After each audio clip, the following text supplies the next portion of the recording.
and explain how records were handled before. Okay. So initially, you'll find that people used to keep records in their books before the computer age, and then we had computers come in, and people used to keep now the records in the computers, but that was not enough because this data could be lost if you lost your computer. So haven't we all been there? Yeah. So we had the cloud computing now coming in. So this information is now centralized, and one of the problems with the information being centralized is someone can actually tamper with it. So after that, then people wanted to have a more secure and an integral system. So what happened is now there was the formation of this blockchain technology, which is technology that store records across different locations and also use some computer algorithms to make it a bit secure. Okay, fantastic. But then the thing is, so it's more of like a public ledger, it's which allows transparency to happen. Yeah, so the transparency aspect comes from it being public because it's not only one person that stores the records, but these records are distributed among different people. Rosalind, this conversation of blockchain technology came into time with cryptocurrencies, and people confused, or rather can't really well differentiate between Bitcoin and blockchain technology. What's the difference between those two? Because Bitcoin does run on a blockchain technology platform. Yes, it does. Help me understand the difference. All right. Now, as he has said, blockchain is the ledger itself, the record, but Bitcoin is like a token. Right. For example, if I use M-Pesa as an example of mobile money, when I send you the money or whichever amount that I'm supposed to send you, when you receive the money, you have a message that you have received this amount from this person. It's a singular message, right? Right. Now, when you have that, it means that you have a digital token representing the money. You don't have the actual cash at hand, right? But it means that when you go to an agent, the agent can accept that and give you cash in exchange for that. Cash, right. Exactly. So Bitcoin is that digital token in itself. But blockchain is the record of all transactions. In the same way that if we go to Safaricom, which hosts M-Pesa, we will be able to see transactions from one person to another, one business to another, and all of them. Now, the blockchain is the record of all those transactions. Then now Bitcoin is just a singular token that can be exchanged from one person to another. So where do smart contracts come in this conversation of blockchain technology? And will they replace lawyers? Because a lot of the conversation around smart contracts is that what if then it comes in hands and replaces lawyers? But first of all, help us understand what smart contract is. All right. Now, let me also just create a little bit of a timeline, right? So with the first blockchain technology, with the first blockchain, for example, because there are different kinds of blockchains and there are many, there's not a singular blockchain. So that's, I think, where sometimes people get a little bit caught up. So with the first kind of blockchain, it was purely a record. It was purely a ledger and a purely public ledger, the one that hosted the Bitcoin token, if I may use that word. Right. All right. So that one did not have smart contracts in itself. It was just purely with the records. But then now people started saying, okay, so we can have a technology that keeps records that can't be hacked, that can't be replicated, and that can't be tampered with. So what else can we do with this? So that's where we had the smart contract aspect being added. And a smart contract is basically a code. It's a program that executes. You just tell it, if it sees this, then this should happen. It's a sequence of instructions, just like any other program. Like a flow chart? Yes, if I may use that example. Yeah. If this should happen, then that should happen. If this should happen, then that should happen, right? Now, with a smart contract, if I may just use a non-technical definition or example, if I want to buy a car from you and we want this process automated, it should mean that this program or this channel, it should be able to establish that I am the owner of the car, this is the car that I own, this is the information that's connected to this car, this is what it's worth, this is its insurance. And when I want to transfer it, it should be able to establish that you are the person, you are the owner, you have the logbook, you have the car, and that once I transfer it to you, then all this information will be verified and it will be secure. Now, in that case, this smart contract should just be able to establish secure transfer. That's the point. So you don't see it replacing lawyers? Exactly, and that's now why I'm driving towards the fact that the program is, the smart contract in itself is a program. It cannot in entirety replace lawyers because you see, there's the aspect of human arbitration whereby all this can't be automated. There are aspects of arbitration that simply cannot be automated. While a smart contract can be, we can inform it, so to speak, to take away the bulk of data and just finding out, okay, fine, this statute, that statute, this statute, that statute, and that's where you bring in other technologies like AI, because they can really take away the bulk of data, so to speak, from making those decisions. But at the end of the day, you have humans, you have decisions, you have impact, you have so many things that you have to handle among or around human interactions that smart contracts in themselves cannot replace. Yes. All right. Yes. So then, Derek, can ICT, and to be specific, blockchain technology, can it help fight corruption, especially since it's a public ledger, there's transparency, it can be hacked or tampered with? Yeah, sure. I think the beauty of blockchain is it provides a very good audit trail. So if there are mistakes that were made, we can actually see that there was a mistake that was made, and the person who made the mistake should justify that.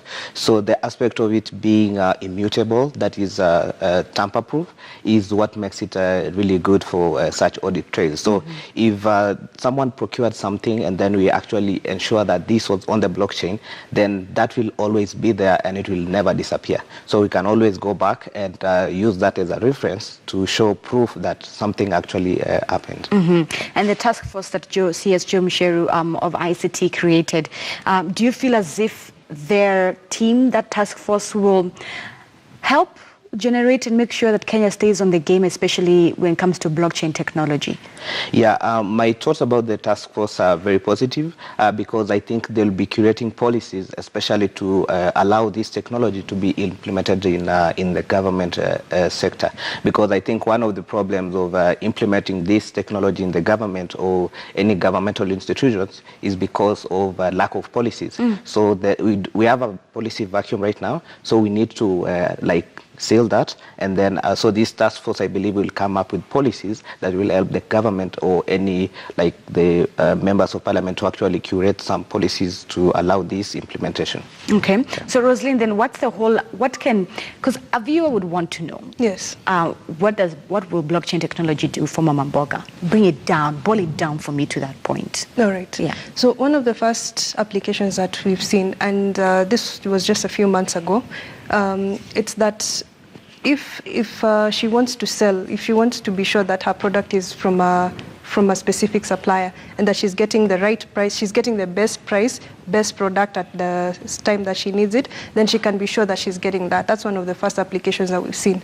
Now, one of the other options is that if she needs financial remittance, she needs support, or she just needs extra funds to expand her business. And this now brings in the aspect of credit lending or just funding. Blockchain technology can be very helpful in that aspect.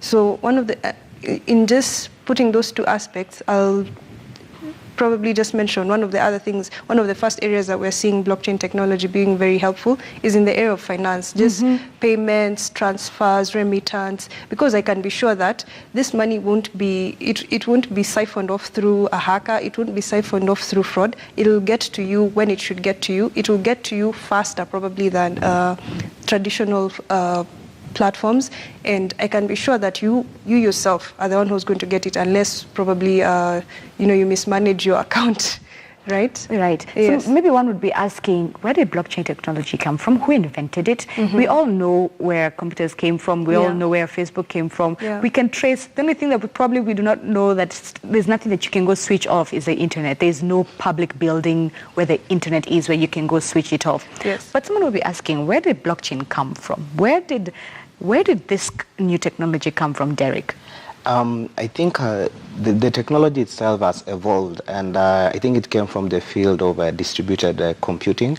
So people have been working to create systems that are more like tamper-proof. And I think the success, or the first success that proved that the blockchain technology could actually work, was the Bitcoin technology, because it was the best use case. It's actually what brought blockchain into the limelight. Although it overshadowed the technology, I think it proved that this could work. So it's been an effort by so many people in the computing industry. So it's not like a one-time thing. It's something that actually came from Quite a number of people. Yeah. So it's not one specific person who came up with it? No, it's a contribution of several computer scientists. Okay, talk to me about the trends. Fine, blockchain system is here to stay. It's going to do 1, 2, 3. Where do you see this going in the next 5, 10 years? Wow, I think that's an interesting question because right now I think let's talk about the successes at the moment. Some of the successes right now are basically in the finance industry, so dealing with the transfer of money, remittance, but you can imagine this technology being applied in all industries. You can imagine it being applied in the land sector, in the health industry. This can be actually very revolutionary in terms of like this data can actually be accessed by so many people, and it can be in a secure way. So you can imagine if your health records you can actually access your health records from any institution in a secure manner without actually having to carry them around or going to maybe the file office asking them to give you your records. But you can imagine it being on this layer that everyone can actually see, not everyone, but the authorized people can actually see, or you can give the authority. Because what blockchain technology actually does is what we call a democratization of data. So if your data belongs to you, so you can decide on how you deal with your data. So it can't be just some abstract data outside there, but you know it belongs to you. For instance, Bitcoin, you don't have an address like Derek Rono. You just have some string that represents you, that represents your wallet, your account. Your digital wallet. Yeah, so you can imagine having a digital wallet that stores your medical records. So your medical records can be with any practitioner, but they actually don't know these are your records. So unless you go there and then tell them, actually, this is my record, this is my address, you can unlock it this way, and then that's when they'll know that this is actually your record. So 5 years from now, I think we'll see now real use cases. Because a lot of innovation right now is on building technology itself. Right now it's still on the groundwork platform, still trying to understand this new technology and what it can and cannot do. Exactly. Listen, I'd love to hear your thoughts on this, the trends of where blockchain is also going, given the fact that will it create new jobs that we've never seen coming up now, courtesy of this blockchain technology, and just generally the impact that technology is having in our day-to-day society. Other jobs have to go, but many more will be created. True. Jobs will be created because, for instance, in the health industry, you see where you have new systems of managing those records and that data. In the next 2 to 3, let's say just 3 to 5 years, we'll just see some jobs being more reshaped and redefined rather than even those that are being cut off. Because I know there's that conversation whereby people are wondering, okay, so will my job disappear? For example, accounting. There are aspects of accounting that really can't just be done away with or fully automated. So one thing that definitely people will need to do is just ask, just a simple question. All right, so this technology is here. How can I position myself, or how can I equip myself? How can I be prepared to work with? Right. Yes, to take advantage of this technology and actually be ready to work with it. Because it's not necessarily that your singular business will be affected. It's just look at it from more of an industry perspective. Then now, once you see this industry, for example, health or agriculture or finance, or for example, asset transfer is likely to be affected or improved by the technology, then now just try and see ahead. All right, so in this, my job will probably entail that I do less data, I change this or I change that. So just learn to prepare yourself in that context. Beautiful. Yeah, so you just need to think ahead. And probably, I did a brief article, for example, on just how, for example, for lawyers, they'll need to think about regulation in terms of policy that enable some of these businesses to operate in that space. For software developers, definitely they have to create applications. For educators, they definitely need to train and create curricula. For just different industries, you just need to see how your career will fit into that. So different industries also have a way of putting their own work into this industry. Yes. Okay, but so Derek and Rosalind, we cannot not talk about Bitcoin and cryptocurrencies when we're talking about blockchain. I feel like we wouldn't have done justice to the conversation. Now, having understood what blockchain is and how it works, what it can and cannot do, let's now talk about generally about cryptocurrencies. It's a new phenomenon that has been there since 2008, if I'm not wrong, if my memory serves me very well. Do you see a time when we would just not have paper money anymore and work with strictly digital money? M-Pesa, classic example. Do you see a time like this happening? Both yes and no. Okay. It depends on quite a number of factors. If we look at the history of money, we evolved from, or rather we moved from the days of barter trade to the coins, to paper money, digital money, plastic cards and all that. It was a learning curve over time. Now with digital money and digital assets, let me begin by saying that cryptocurrencies aren't or quite haven't qualified to be money, which is why governments have the right to say that, hey people, they're not tenders. Yes, yeah, they're not legal tender, because for something to qualify as money, it has to be a unit of account, store of value, and the last thing is that it's a medium of exchange. Okay. Those three things. Now for cryptocurrencies, we have seen them becoming a medium of exchange. Yes, it's a peer-to-peer. For example, Bitcoin, I can pay you, can pay me. Right. Very easy. Right. It's a store of value. You've seen people really earning a lot of money from the speculation. Right. But it's not a unit of account in the sense that one government can't say that we will pay you in Bitcoin for for a debt or an asset. Yes. Or, okay. And for as long as there's no unified or standard regulation around the world regarding these cryptocurrencies being a unit of account from one government to another, from one jurisdiction to another, then that's the time it will take for these cryptocurrencies not to be used by the public. Right. Because then right now, if you want to pay me in Bitcoin, I can refuse, and I have a right to refuse because there's no law that requires me to do that. But if you tell me that you want to pay me in M-Pesa or cash and I refuse, then you have a right to actually raise a concern. Yes, You know? Derek, is this why the CBKs and most, the IMF still have not fully accepted cryptocurrencies? Yeah, I think there are quite a number of factors that influences most of these organizations to not accept this token because you see it's highly volatile, because there is no one organization that regulates it, so it's more speculation and also what people think about, and the people who control actually the amount are the people who have a lot of these tokens, the bitcoins. So if they decide today that we want to make the market crash, then they just release the funds into the market. So if they have the power to do that, then it means that the government will actually be relegated to just watching.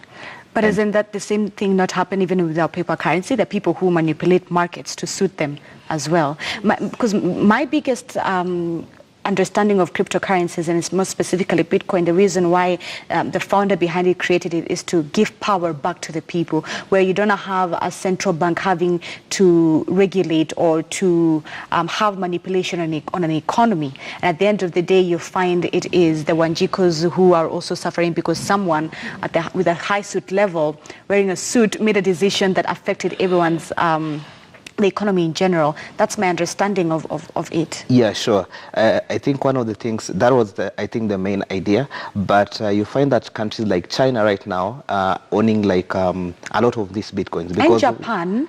Yeah, because one of the things is they have like these miners and they have free electricity, so they can always gain a lot of these cryptocurrencies, and that means that they're actually in a position to do the manipulation.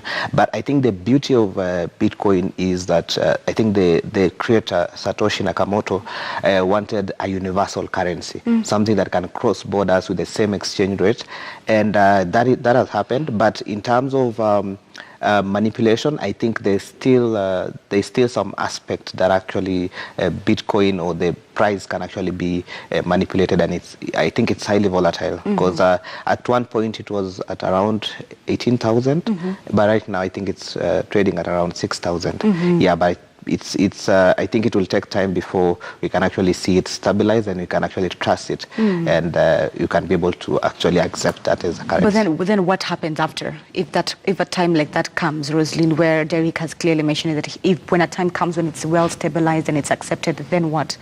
Do we see this as the end of paper money? What will then become of financing, and more specifically paper money 5-10 years to come then? All right. Within that time frame, it's still too early to eliminate the trail of paper money, because remember, in any economy you have different tiers of transaction, if I may put it that way. You have the high volume transactions with big payments and all that. Then you have the micro payments, small payments here and there. Now, if I may put it in a sense that for high volume payments, then people might find it a bit more logical or trustworthy to use a reliable or a trusted cryptocurrency, if not that, another form of electronic payment. Because again, if in those 5 to 10 years there's no regulation or law that requires you to use these digital currencies, then it still means we're going to be using the existing payments, the existing electronic fund transfer systems and all that. But if at that time there's more trusted cryptocurrency platforms, then it means that it'll be easier to make those payments. Yeah. But for small micro payments, it will still be, for the larger public, easier to pay in cash. And the reason I'm asking is that we've seen these stories on news, especially here in Kenya, where you'll find a few individuals who have enterprises, businesses, accepting, not M-Pesa, but Bitcoin as a form of payment, just the same way you can accept Visa, M-Pesa, any other form. It's now happening here. You'll find that there are certain places where you can buy goods and services using Bitcoin. Yes. Right. Yes.